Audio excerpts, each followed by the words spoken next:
अस्सलाम वालेकुम नाज़रीन, आपकी मेज़बान तैयबा आवान आपकी खिदमत में हाजिर है और आप देख रहे हैं नया दौर टीवी। मेरे साथ इस टाइम कराची का सीटीडी का अहलकार मौजूद है, जिसके साथ आपको पता है काशिफ ज़मीर ने फ्रॉड किया है 19 लाख रुपए का। ये लाहौर में मौजूद है, इनसे बात करते हैं कि ये फ्रॉड आखिरकार इनके साथ कैसे हुआ और इनकी काशिफ ज़मीर के साथ दोस्ती कैसे होती है। अस्सलाम वालेकुम। जी वालेकुम सलाम। कैसे हैं आप? जी मैं बिल्कुल ठीक। क्या नाम आपका? दोस्त मोहम्मद खान मेरा नाम है। दोस्त मोहम्मद खान, आपका काशिफ ज़मीर से कैसे रब्ता होता है? 2 साल कबल पहले मेरे काशिफ ज़मीर के साथ सोशल मीडिया पर रब्ता हुआ, बातचीत हुई, फिर नंबर मेंशन हुआ एक दूसरे के पास। फिर काशिफ ज़मीर ने मुझे कहा कि मैं अक्सर मतलब आप कहाँ से हो, मुझसे आपने काशिफ ज़मीर से खुद कांटेक्ट किया? जी हाँ, मैंने खुद क्या कांटेक्ट वजह किया। थी? वजह ये थी कि बस उसकी मतलब वो वीडियोस देखकर मतलब एक बंदे को अच्छा लग रहा था, बंदा मुझे अच्छा लगा, पसंद आया। मैंने कहा यार चलो उसको मैसेज कर देता हूँ, कभी ये अगर कराची आना हुआ तो उसके साथ मतलब बंदा मुलाकात कर लेते हैं। इस आस पे ना मैंने इसको मैसेज कर दिया। फिर काशिफ ज़मीर ने मुझे कहा कि मेरा अक्सर कराची आना जाना होता है, मैं जब भी आऊँगा तो आपसे लाजमी रब्ता करूँगा। कुछ टाइम बाद काशिफ ज़मीर की कॉल आती है मेरे पास, मुझे कहा कि मैं कराची आया हूँ तो आपसे किस तरह मुलाकात हो सकती है। मैंने अपनी लोकेशन भेजी तो काशिफ ज़मीर मेरे लोकेशन पे आए, फिर हमारी बातचीत हुई, वहाँ बैठे बैठे गपशप हुई। फिर काशिफ ज़मीर ने मुझसे पूछा कि क्या करते हो आप। मैंने कहा यार मैं सरकारी मुलाजिम हूँ, CTD में होता हूँ। तो उन्होंने मुझे कहा कि यार कितनी इनकम कमा लेते हो। मैंने कहा यार बस अल्लाह का शुक्र गुजारा हो जाता है। मुझे बातों बातों में उन्होंने कहा कि यार मेरे पास इटली शहर मतलब यूरोप के बहुत अच्छे वीज़े आए हुए हैं, अगर आप चाहते हो तो मैं चाहता हूँ कि यार काफ़ी टाइम से आप मेरे साथ मतलब व्हाट्सअप पर हो, तो मैं चाहता हूँ आप बाहर चले जाओ, आप इनकम कमा लो, अच्छी सी न्यूज़ लाइफ स्टाइल ड्राइव कर लो। मैंने कहा यार मैं काशिफ भाई ज़रूरत नहीं, मुझे ऑलरेडी जॉब है मेरी। तो उसने बहुत इसरार किया, मुझे बातों में उलझाया। फिर मैंने उससे पूछा कितना प्रोसेस होगा, मतलब कितने पैसे लगेंगे। उन्होंने मुझे कहा कि यार टोटल पेमेंट 19 लाख मतलब या 20 लाख तक पेमेंट लगेगी और 1 महीने के अंदर मैं आपका वीज़ा लगा दूंगा पक्का 100%।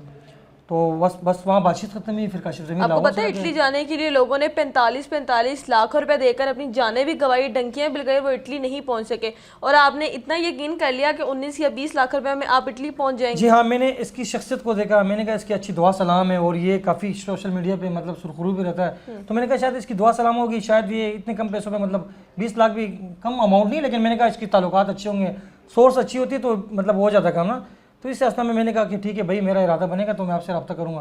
फिर कुछ टाइम बाद हमारी रब्ता हुआ। काशिफ ज़मीर ने मुझसे कहा कि क्या इरादा है, क्या प्लान है। मैंने कहा इरादा तो मेरा है, तो किस तरह पेमेंट देनी है। उसने कहा यार आपने हाफ पेमेंट पहले देनी है और आप पेमेंट जो है ना आपने आफ्टर वीज़ा देनी है। मैंने कहा ठीक है, पेमेंट किस तरह, मतलब बोला लाहौर आना है आपने और पेमेंट देनी है। मैंने कहा कितनी पेमेंट लेकर आनी, बोला 9 लाख रुपए। मेरे पास उस वक्त 9 लाख नहीं थे। मैंने फिर भाई से कहा, मैंने कहा सर मेरे पास कुछ पेमेंट पड़ी, कुछ आप कर लो और मेरा यूरोप जाने का इरादा है, मतलब मेरे ख्वाहिश भी, हर इंसान की ख्वाहिश होती है वो बाहर जाए अपने बच्चों की मुस्तकबिल के लिए और ख़ुद मतलब वहाँ जाए मतलब कमा के आए मतलब अपने बच्चों के लिए। तो मेरे भी यही इरादा था। उसकी बातों में उसकी जो है ना जालसाजी के अंदर मैं भी आ गया और फिर आप लाहौर आए वो 9 लाख रुपए लेकर। जी हाँ, मैं लाहौर आया, 9 लाख रुपए अकाउंट में लेकर आया। मेरी मुलाकात हुई, फर्स्ट मुलाकात जो मेरी हुई थी यहाँ हुई थी। फिर दोस्त मार्केट पे गाड़ी में आया, मुलाकात हुई।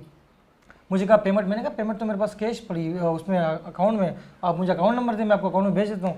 कह रहे थे कि नहीं यार मेरा अकाउंट बैंड हो गया है और आप मुझे, मैंने कहा चेक दे दे। फिर बोला चेक मुझसे गुम हो गया था, वो उस पर FIR कर दी थी मैंने कहा काशिफ भी कुछ तो सबूत दे ताकि कल अल्लाह नहीं करे काम नहीं होता, मेरे पास कुछ प्रूफ तो होने चाहिए। फिर आपने जब चेक का कहा तो उसे चेक भी नहीं दिया और अपना अकाउंट नंबर भी उसने आपको नहीं दिया? जी हाँ। फिर मुझे कहा कि यार मैं आपके लिए इतनी एफर्ट कर रहा हूँ, आपके लिए मतलब इतनी कोशिश कर रहा हूँ कि इतने कम पैसों में आपको बाहर भेज रहा हूँ और 3 ऑलरेडी मैं वीज़े मतलब पहले लगा चुका हूँ, बंदे बेचारे भी जा चुकी है। इस बातों ने मेरे आंखों के सामने पर्दा लेकर आ गया। मैं परेशान हो गया। मैंने कहा यार वाकई शायद ये हकीकत मेरे साथ इतनी मुखलिसी कर रहा है या मैं तो एतबार में आ गया इसके ऊपर। मैंने 9 लाख दे दिए। फिर मुझे कहा कि आपने कुछ दिन यहाँ रुकना है, 5 या 6 दिन या कुछ दिन यहाँ रुकना है, मैं आपको ऑफ़र लेटर दूंगा। मैंने कहा ठीक है। जैसे ही कुछ दिन गुजरते हैं मुझे उसकी कॉल आने शुरू हो जाती है, आपने फ़ौरन अगली पेमेंट का बंदोबस्त करना है 10 लाख 40। मैंने कहा काशिफ भाई आपसे आफ्टर वीज़ा बात हुई थी, अब मैं कहाँ से लाऊँ 10 लाख 40 हज़ार, बहुत बड़ी अमाउंट है और मैं कैसे अरेंज करूँगा। चलो अगर वीज़े के बाद अगर पेमेंट अरेंज करनी हो ना तो फिर बंदा बता सकता है कि यार रिश्तेदारों को दोस्तों को मेरा वीज़ा लग गया, मुझे उधार दे दो। अब मैंने कहा मैं कहाँ से एफर्ट करूँ। उसने कहा यार आपने 9 लाख रुपए दिए वो ज़ाया हो जाएंगे और इस तरह जो है ना बिल्कुल 3 लड़के रेडी है वो भी जाने के लिए, आपका वीज़ा रह जाएगा लेकिन नुकसान हो जाएगा, पैसे फंस जाएंगे। या मैं थोड़ा परेशान हो गया। मैंने कहा कि क्या करूँ। मैंने भाई से रब्ता किया, फिर मामू से रब्ता किया, कज़नों से रब्ता किया, दोस्तों से रब्ता किया। सब दोस्तों ने कज़नों ने मुझसे मतलब ताउन किया, किसी ने 2 लाख भेजे, मतलब वक्तन वतन में इसको 2 लाख देता रहा। मैं जब इसको पेमेंट देता रहा ये आता था गाड़ी में 1 मिनट के लिए मुझसे पेमेंट लेके चला जाता था। मतलब कोई बात नहीं, कोई खाना पीना नहीं, कोई चाय नहीं, कोई प्रोटोकॉल नहीं। आप यकीन करें कि मुझे 1.5 महीना हो गया था, मैं लाहौर में था, एक चाय नहीं मुझे पिलाई इसने। मैं इसका मेहमान था, इसका हक बनता था चले दफ़ा करो इस बात को, लेकिन इसने मुझे एतबार के अंदर इतना बड़ा धोखा दिया, मुझे इससे ये उम्मीद नहीं थी। बेज़मीर इंसान है, धोखेबाज इंसान है, फरारी इंसान है। आज मैं जिस तकलीफ और जिस अजियत में मैं यहाँ आया हूँ, मैं नहीं आना चाह रहा था, लेकिन मैं बहुत मजबूर हो गया, क्योंकि मैंने जिनसे पैसे लिए होते हैं अब वो मुझे कॉल्स करने लगे। रात लाजिम बात है, उनको पैसे देने, उनको उनसे टाइम हो गया। 1 साल हो गया इसने मुझे ब्लॉक किया हुआ था, राब्ता नहीं था बिल्कुल। ये जो आपने वॉइसेस मुझे सुनाई जिसमें वो गालियां दे रहा है, पहले तो आपके साथ बड़े तहम्मुल से प्यार से बात कर रहा है, फिर एकदम वो गालियों पर आ जाता है और कहता है कौन से पैसे, तो ये यहाँ तक बात कैसे पहुंचती है? गालम गलौज तक ऐसे पहुंची। मैंने इसके खिलाफ, मैंने कहा भाई अगर आप मुझे पैसे नहीं दोगे मैं आपके खिलाफ सोशल मीडिया पे जाऊंगा, आपके खिलाफ मैं एफआईआर करूंगा, मेरे पास तमाम सबूत है। फिर इसने अपने रवैया दिखाया असल, फिर इसने मुझे इतनी गलीज किस्म की माँ बहन की गालियाँ जो मैं आपको यहाँ दे नहीं सकता, सुना आप ऑडियंस में नहीं सुना सकती हूँ। लेकिन उसके बाद इसने मुझे फिर धमकियाँ भी दी कि मैं आपकी नौकरी खा जाऊँगा, मैं डीआईजी को फ़ोन करके आप यहाँ से, अच्छा उल्टा मुझे फिर ये इमोशनल ब्लैकमेल करना चाह रहा था कि आप यहाँ से डंकी मार के भाग रहे थे, जा रहे थे, और जो है ना मैं डीआईजी साहब को बोलूँगा कि ये भागने चाह रहा था। मैं क्यों भागूंगा? अल्हम्दुलिल्लाह मेरी सरकारी नौकरी है, मुझे गवर्नमेंट की तरफ से ये गुड अपॉर्चुनिटी है कि 2 साल एक स्लिप हमें मिल जाते हैं, मैं क्यों निकल जाऊंगा? और फिर मुझे कहता है कि जो है ना आपने दोबारा अगर मुझे इस तरह रब्ता किया तो मैं, मतलब वो धमकी दी, जान से मारने की धमकी दी। इसकी रिकॉर्डिंग्स आपके पास मौजूद है? जी हाँ, मेरे पास तमाम रिकॉर्डिंग, गलीज गालियों की रिकॉर्डिंग में मौजूद है, धमकियों की रिकॉर्डिंग में मौजूद है। जो मुझे इसने कहा कि मैं 24 घंटे के अंदर अगर आपका काम नहीं करूँ तो आपके पाँव में बैठ कर आपसे जूते फेंकाऊंगा और आपका 1-1 रुपये भी वापस करूँगा। फिर एक टाइम ऐसा आया जब कुछ पेमेंट मेरे पास अरेंज हुई, 16 लाख मैंने जब उसको दिए, बकाया 3,40,000 रुपये के। मैंने कहा काशिफ भाई ये 3,40,000 आप पेमेंट आप काइंडली खुद से दे दें, जैसे वीज़ा लगेगा इंशाल्लाह मेरा भाई मुझे अरेंज करके दे देगा। उस वक्त पेमेंट अरेंज नहीं हो रही थी, 16 लाख मैंने इसको पहुंचा दिए। इसकी वॉइस आती है, मुझे कहता है कि यार मैं खुद 18 लाख रुपये जुए में हार गया हूँ दोस्त मोहम्मद, मैं आपको किस तरह बताऊँ कि मैंने आगे बंदे को पेमेंट देनी है। तो मैंने जब ये बात, जुआ खेलता, जुए में ये पैसे आपके वाले हार गया, जो ही मैंने ये बात सुनी थी मेरे पाँव के नीचे से ज़मीन चले गई। मैंने कहा अब तो मेरे पैसे डूब गए। मुझे तो ये पता था रंगलीनियत इसकी होती है, मतलब फेक ऑडियो, मतलब ये जो उसके कारनामे इसके, शराब ये पीता है हर चीज़, लेकिन मुझे जुए के बारे में नहीं पता। जुए के बारे में पता लगा, मैं मायूस हो गया वहाँ। मैंने कहा अब तो मेरे पैसे डूब के चले गए, अब नहीं मिलेंगे।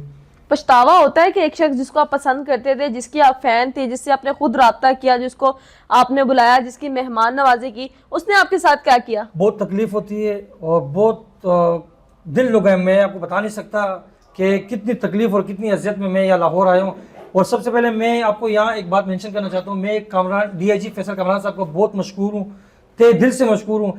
मैं जो ही लाहौर आया मैंने एप्लीकेशन फॉरवर्ड की है डीआईजी साहब के नंबर पर, ताउन किया जा रहा है पंजाब पुलिस की जानिब से। जो ही मैंने फॉरवर्ड मतलब दरखास्त की, फ़ौरन मुझे कॉल आई है, मुझे बुलाया है, मेरे तमाम एविडेंस देके इंक्वायरी हुई। इंक्वायरी के फ़ौरन बाद डीआईजी साहब ने एसपी मॉडल टाउन को मेरी तमाम जो है ना उससे कहा कि फ़ौरन इस पर पर्चा दर्ज करो। आज गुलबर्ग थाने में इसके खिलाफ पर्चा दर्ज है। और यहाँ मैं एक बात आपको और बताता चलूँ कि 3 से 4 दिन पंजाब पुलिस मेरे साथ खड़ी है और इसके घर पर रेड ला रही है, बिल्कुल नहीं सो पा रही है, पूरी एफर्ट कर रही है। मुझे भी पंजाब पुलिस पे आप पूरा यकीन है, एक अल्लाह पे यकीन है, उसके बाद पंजाब पुलिस पे जो मेरे हक हलाल की कमाई है, जो मेरे बच्चों की मेहनत की कमाई है, जो मुझसे ये छीन कर लेके गया है, मैं इस तरह इसको बिल्कुल अर्गिज़ नहीं जाने दूंगा। मैं एक पुलिस ऑफिसर हूँ, कितनी शेरियों के साथ इसने इस तरह जुल्म किया होगा, कितने घर इसने उजाड़े होंगे, किस तरह तकलीफें लोग होंगे। इंशाल्लाह मुझे उम्मीद है कि आज मैं इंटरव्यू दे रहा हूँ तो कुछ ऐसे लोग इंशाल्लाह वो आएंगे सोशल मीडिया पे, वो भी अपना बयान देंगे। तो मैं बस डीआईजी फैसल कामरान साहब का बहुत शुक्रगुजार हूँ और मुझे बहुत यकीन, बहुत जल्द यकीन, चंद घंटों के अंदर इंशाल्लाह गिरफ्तारी का यकीन दिलानी मुझे की है डीआईजी साहब ने और मुझे उम्मीद है इंशाल्लाह। अच्छा मुझे ये बताइएगा कि अब अगर इस टाइम आपको काशिफ ज़मीर देख रहा और ऑडियंस भी आपको देख रही है और जो ऑडियंस काशिफ ज़मीर को पसंद करती है, जिसके ऊपर एतबार करके अपनी रकम जो है इस तरह दे देती है, अब इनको क्या पैगाम देंगे? मैं अपनी ऑडियंस से यही कहना चाहूँगा कि एक पुलिस ऑफिसर के साथ इतना बड़ा फ्रॉड, इतना बड़ा धोखा हो चुका है। ये इनकी तस्वीरें, इनकी वीडियोस और इनकी गाड़ियों, इनके जो है ना शो शॉप पे ना जाए, ठीक है ना। ये एक इसी तरह ट्रैप करते लोगों को, इसी तरह फंसाया जाता है, इस झांसे में लाकर उनसे रकम बटोरी जाती है। फिर उस रकम पे जो है ना ये जुआ खेलते हैं और उसकी रंगलीनी, मतलब ये डॉलर लुटाते हैं, मतलब कि हक हलाल की कमाई, हमारे हक हलाल की कमाई, ये जाकर वहाँ फांसी अड्डों पे लुटा रहा है, वहाँ किसी को गिफ्टिंग कर रहा है।